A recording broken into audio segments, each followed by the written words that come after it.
يا هلا، ما باقي أيام قليلة يفصلنا عن شهر رمضان 2016.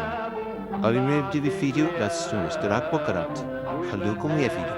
رمضان أهلا